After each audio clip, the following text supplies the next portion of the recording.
Alright, let's start with number 2 first, since it's a little bit easier and you get to focus on all your fingers individually here. And if I remember, I'm going to try and bring one of my acoustics over on Sunday and see how your hand feels with the bigger guitar. One reason why is, some people talk about like when you're playing up on the really high frets and how small it is and their hands feel cramped. So I don't know if playing on the full size guitar would actually be easier for your hand or not. So I just want to try that.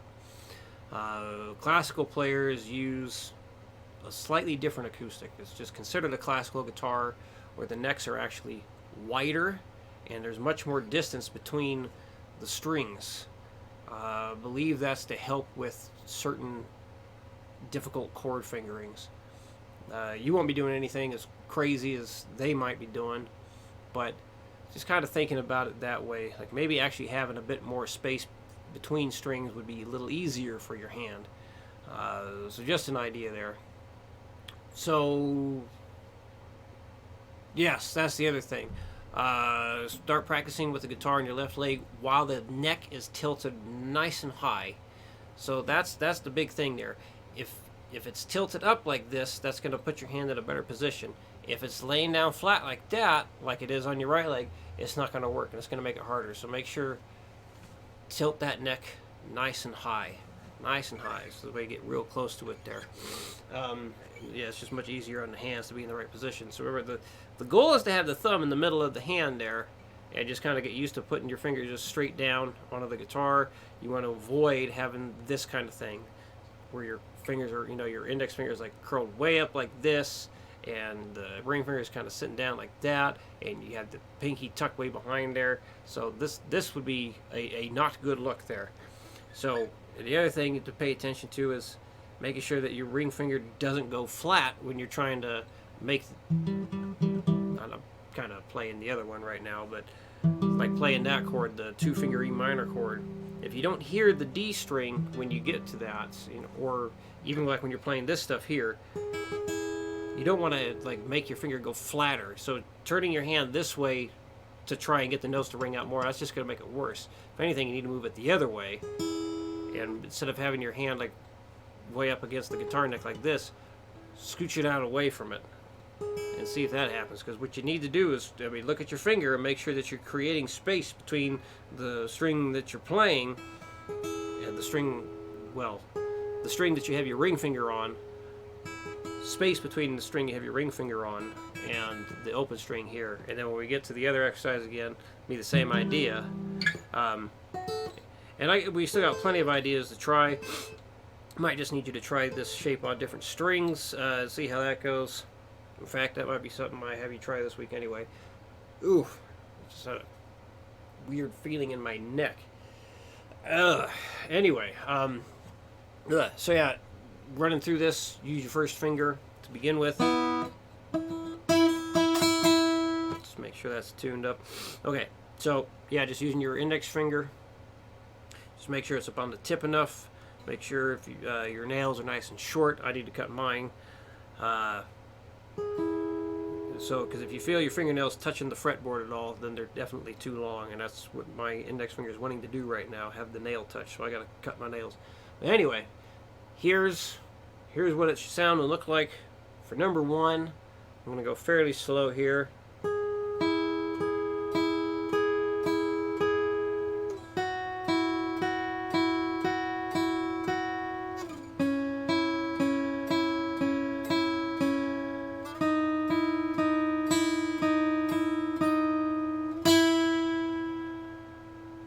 Here's the second finger now.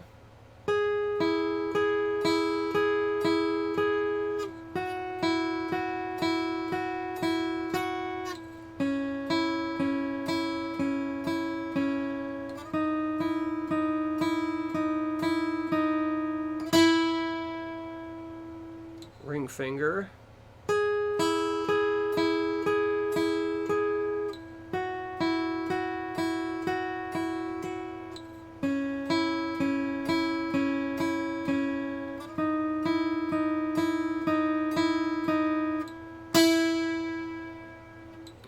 into pinky.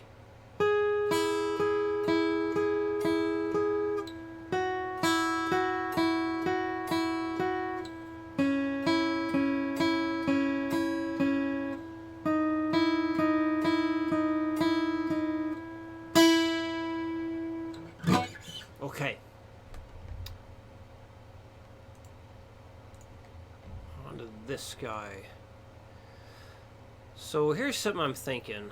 I know yesterday I mentioned just to try it, use your pinky finger instead of the ring finger. So that's one thing you can do, just to see if it makes it easier to hit that chord. So let's try that just to start with and see if that helps anything at all here. So I'm going to play pinky finger on the A string, still first finger on the D string, so you can see how that looks. So we got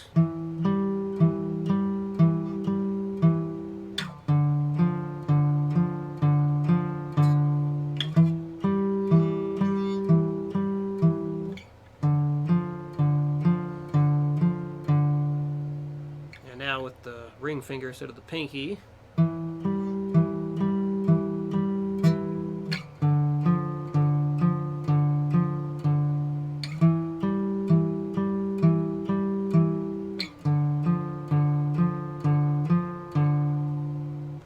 Okay, so now here's an idea I want you to try. A little bit of experimenting on your part. So I want you to see if you can find a place on the guitar where it's easier for you to hit that shape, and that would be something good for us to work with.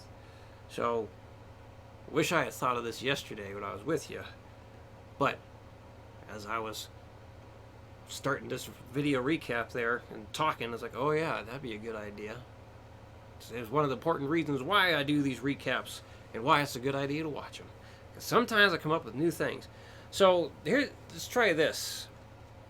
So instead of just playing on the A and the D string, what I'd like you to try and do is just kind of find if another two sets of strings would work better.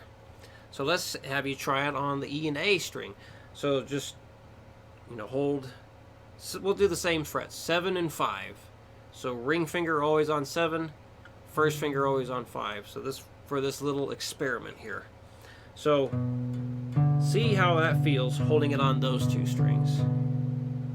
See how it feels. Well, you already know how it feels on the A and the D string. But then see how it feels on holding the D and G string. See if that feels any easier or any worse. Hold it on the G and the B string. So it'll sound a little different on the G and B string because of how the guitar is tuned. But let's just keep the same shape. So yeah, again, ring finger on 7, first finger on 5. See how that feels. And last, back up, we're going to be all the way at the top two strings here, the B and the high E string. Just see how that feels. Another thing you can do is just move the shape down like that. So like instead of going 7-5, you can go 6-4 or 5-3 or 4-2, 3-1. So you can kind of see where on the fretboard it feels easiest as well.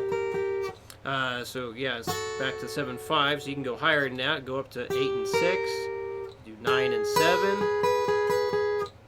10 and 8, 11 and 9. And I think as high as you can go on your guitar is going to be like 12 and 10. So that's going to be pretty cramped because you're going to be right up against the body of the guitar. But trying stuff like that would be a good idea too. So try it on just the ring and first finger shape here, and just kind of move it around and see what feels easiest for you. So I hope that made sense. See if there's anything else. Probably just stick with that there. Another thing, you could do this as well if you want. You can keep working that C major scale. Just remember, when you practice that, utilize all your fingers there. So every time the third fret comes up, play with your ring finger, your third finger. Second fret, second finger. Third fret, third finger. Second fret, second finger. And then first finger, or first fret, first finger. This way your hand is in the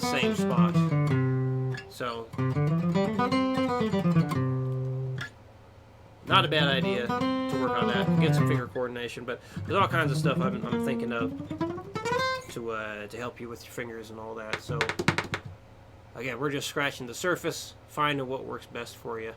So as always, if you have any questions, please let me know, and I'll see you again on Sunday.